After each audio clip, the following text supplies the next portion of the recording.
नमस्कार, बुलेटिन में आपका स्वागत है। मैं हूं आपके साथ लक्ष्मी राजपूत। बुलेटिन की शुरुआत करेंगे इस वक्त की बड़ी खबर के साथ। इस वक्त की बड़ी खबर चंडीगढ़ से आ रही है। पंजाब कांग्रेस में बड़ा फेरबदल। अमरिंदर सिंह राजा वर्निंग बनाए गए। पंजाब कांग्रेस अध्यक्ष प्रताप सिंह बाजवा को मिली नेता प्रतिपक्ष की जिम्मेदारी।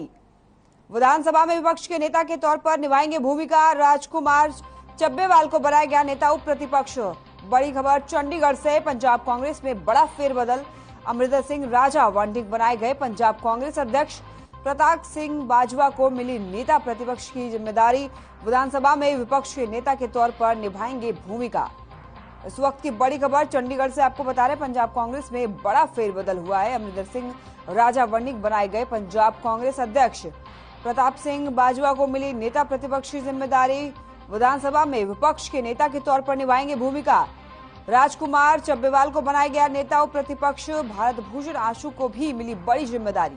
पंजाब कांग्रेस कमेटी के बनाए गए कार्यकारी प्रधान। इस वक्त की बड़ी खबर आपको चंडीगढ़ से बता रहे हैं। पंजाब कांग्रेस में बड़ा फेरबदल आया है। अमरिंदर सिंह राजा वर्निंग बनाए गए। पंजाब कांग्रेस अध्यक्ष प्रताप सिंह बाजवा को मिली नेता प्रतिपक्ष की जिम्मेदारी। विधानसभा में विपक्ष के नेता के तौर पर निभाएंगे भूमिका। राजकुमार चब्बेवाल को बनाया गया नेता उप प्रतिपक्ष। भारत भूषण आशु को भी मिली बड़ी जिम्मेदारी। पंजाब कांग्रेस कमेटी के बनाए गए कार्यकारी प्रधान। इस वक्त की बड़ी और अहम जानकारी टीवी स्क्रीन पे आपके सामने है। चंडीगढ़ से पंजाब कांग्रेस में बड़ा फेरबदल हुआ है। अमरिंदर सिंह राजा वर्निंग बनाए गए पंजाब कांग्रेस अध्यक्ष। मुख्यमंत्री मनोहर लाल ने शनिवार को रोहतक के भाली आनंदपुर गांव में 2 करोड़ 75 आपको बताते चले कि मुख्यमंत्री मनोहर लाल ने शनिवार को रोहतक के भाली आनंदपुर गांव में 2 करोड़ 75 लाख रुपए की लागत से नवनिर्मित राजकीय वरिष्ठ माध्यमिक विद्यालय के बहुमंजिला भवन का शुभारंभ किया और जिसके बाद विभिन्न विकास कार्यों के लिए 1 करोड़ 78 लाख रुपए की धनराशि उपलब्ध करवाने की घोषणा की। और इसके अलावा मुख्यमंत्री ने भाली और बनियानी गांव में 1-1 करोड़ रुपए के विकास कार्यों की भी घोषणा की। इस मौके पर उन्होंने स्कूल में लोगों को संबोधित करते हुए अपने स्कूलों की यादों को भी साझा किया।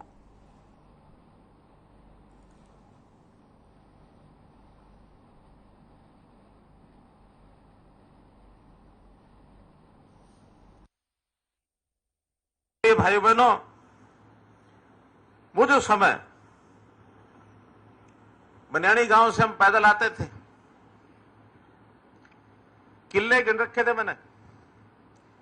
26 किले भिवानी सड़क से उधर है और 15 किले इधर है, 41 किले हैं। आज भी गिन लो को जाके। ये अलग बात है कि ये फाटक पार करा कर दे तो आगे खेत ही खेत है। अब लगता है जैसे गांव बस गया। पहले स्कूल सबसे पहले आता था, आज गांव का वो हिस्सा आता, फिर स्कूल आता, फिर गांव आगे आता। आसपास कई गांव के बच्चे यहां पढ़ने आते थे।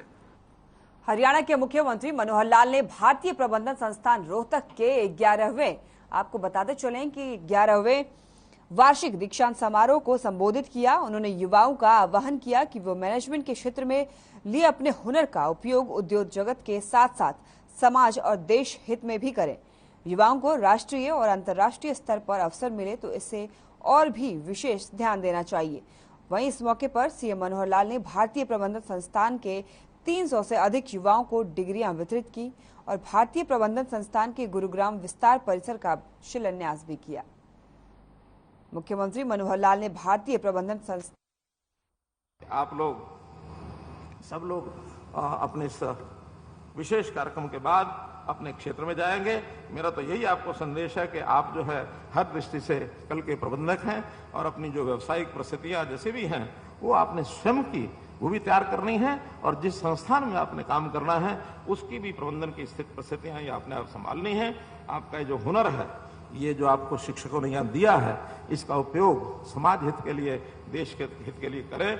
मुझे विश्वास है कि इस संस्थान से शिक्षा प्राप्त करने के बाद आप राष्ट्र ही नहीं, अगर कहीं अंतर्राष्ट्रीय स्तर पर भी, इंटरनेशनल लेवल पर भी आपको कोई अवसर मिले, समाज में कोई अवसर मिले, उसके लिए निश्चित रूप से आप उसका ध्यान रखेंगे।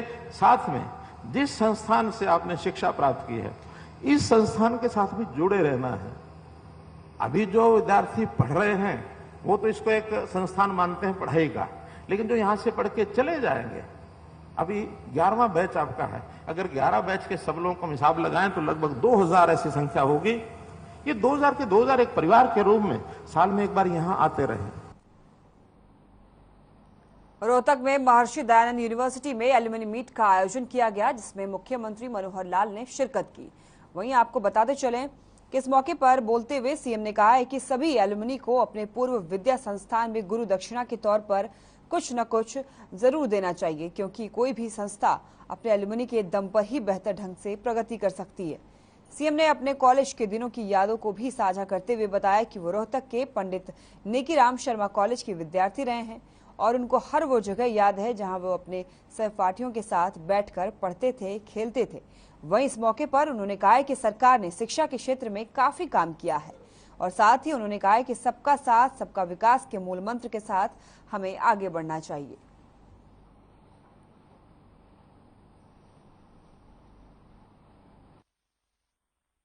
शिक्षा जगत का ये जो हमारा योगदान है, इसको हम कैसे आगे बढ़ाएं।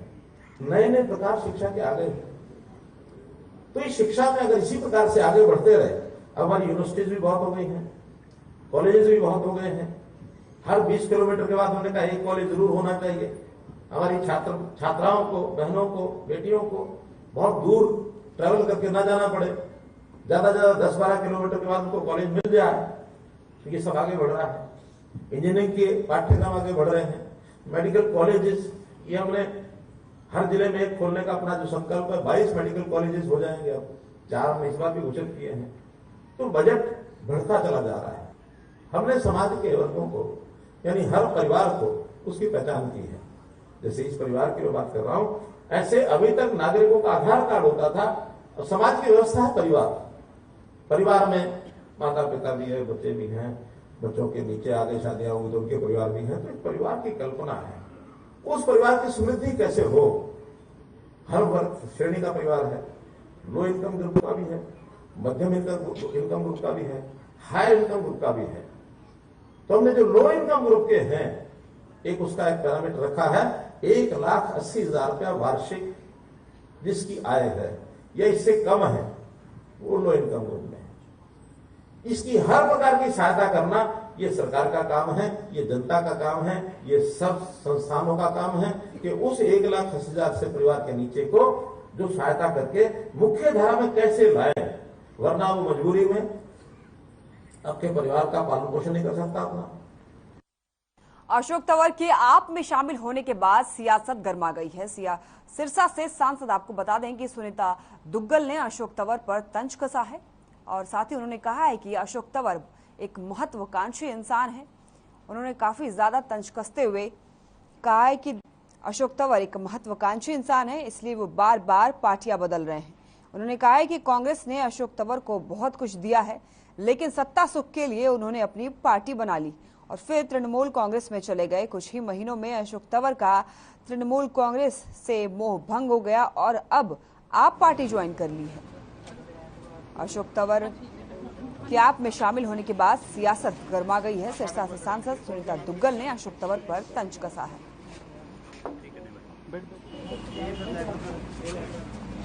केंद्र की जितनी भी जो योजनाएं हैं वो धरातल पर ठीक तरीके से लागू हो, ये हमारी कोशिश है। रेलवे के बारे में मेरी बहुत कोशिश रहती है कि यहाँ पर मैक्सिमम जितना जो है वो रेलवे का आवागमन हो सके।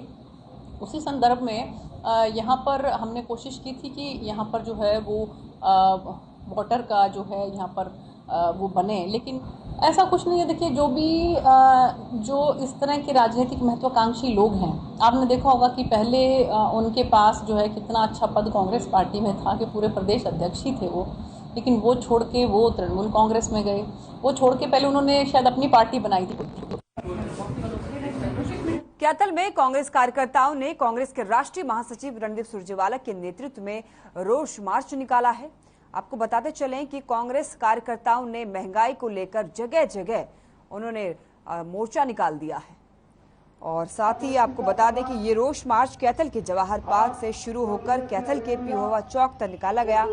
बढ़ती महंगाई, लगातार बढ़ रहे पेट्रोल डीजल और महंगी होती रसोई गैस को लेकर रणदीप सुरजेवाला सरकार पर जमकर बरसे।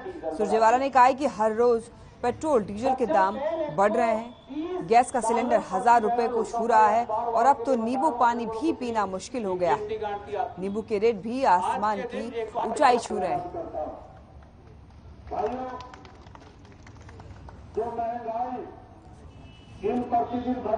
आज 97 रुपया प्रति लीटर है। 71 रुपया प्रति लीटर का कांग्रेस के समय का पेट्रोल आज 106 रुपया प्रति लीटर है। 400 रुपए का गैस सिलेंडर जो हम बेचते थे हमारी बहनों को, आज वो 1000 रुपए को छू रहा है। 800 दवाइयों के दाम बढ़ा दिए, 10% टोल टैक्स बढ़ा दिया, सीएनजी के दाम लगभग 80 रुपया प्रति किलो हो गया, पाइप नेचुरल गैस के दाम 6 रुपए बढ़ा दिए। हर रोज सुबह महंगाई का गुड मॉर्निंग गिफ्ट, अच्छे दिनों का गिफ्ट भारतीय जनता पार्टी की सरकार देती है। 80 पैसे से 1 रुपया प्रति लीटर पेट्रोल और डीजल के दाम बढ़ाकर, कभी सीएनजी के दाम बढ़ाकर, कभी गैस के दाम बढ़ाकर। अरे अब तो नींबू पानी पीना भी मुश्किल हो गया, क्योंकि 300 रुपया किलो नींबू हो गया। और करेला भी अब तो जो है वो नीम चढ़कर चिढ़ाता है, क्योंकि वो भी 150 रुपया किलो हो गया। पूर्व मंत्री करण दलाल ने प्रेस वार्ता करते हुए पलवल के साथ भेदभाव करने का आरोप लगाया है। आपको बता दें कि उन्होंने कहा है कि पलवल के साथ भेदभाव करने का आरोप लगाया है। पूर्व मंत्री करण दलाल ने प्रेस वार्ता की और प्रेस वार्ता में उन्होंने कहा है कि पलवल के साथ भेदभाव हुआ है। उन्होंने कहा है कि दिल्ली से आगरा तक लोगों को जाम से निजात दिलाने के लिए अलग अलग स्थानों पर 6 एलिवेटेड पुल बनाने का प्रोजेक्ट तैयार किया गया था, लेकिन पलवल शहर में इस प्रोजेक्ट में सरकार ने दखल अंदाजी करी है। एलिवेटेड पुल को 4 लेन का बनाया है। करण सिंह दलाल ने कहा है कि एलिवेटेड पुल पर सुरक्षा मानकों की भी ध्यान में नहीं रखा गया है, जिसके चलते एलिवेटेड पर सड़क हादसे होने की आशंका बनी रहेगी। ये 50 है भाई, तुम्हारा मंत्री जब ऐलान कर रहा है तो फिर तुम कैसे टोल लगा रहे, क्यों नहीं विरोध कर रहे? ये तो विरोध भी नहीं कर रहे। आगे नेताओं के लिए ये बहुत शर्मिंदगी की बात है, इनके लिए बहुत ही शर्म की बात है कि ये पुल इतने लंबे अरसे पलवल के लोगों ने जो लानत झेली, जो यहाँ जाम लगे रहने की वजह से स्कूल में जाने वाले बच्चों को, ब्याह शादियों में बड़े बुजुर्गों को, जो लोगों को अपमानित होना पड़ता था, घंटों घंटों लाइनों में खड़ा होना पड़ता था, उस पुल के निर्माण में, क्योंकि ये 6 लेन प्रोजेक्ट भी ये कायरता है, इसलिए हम इनके सामने तो करके जाएंगे नहीं। तो आपने देखा पूर्व मंत्री करण दलाल ने प्रेस वार्ता करते हुए पलवल के साथ भेदभाव करने का आरोप लगाया।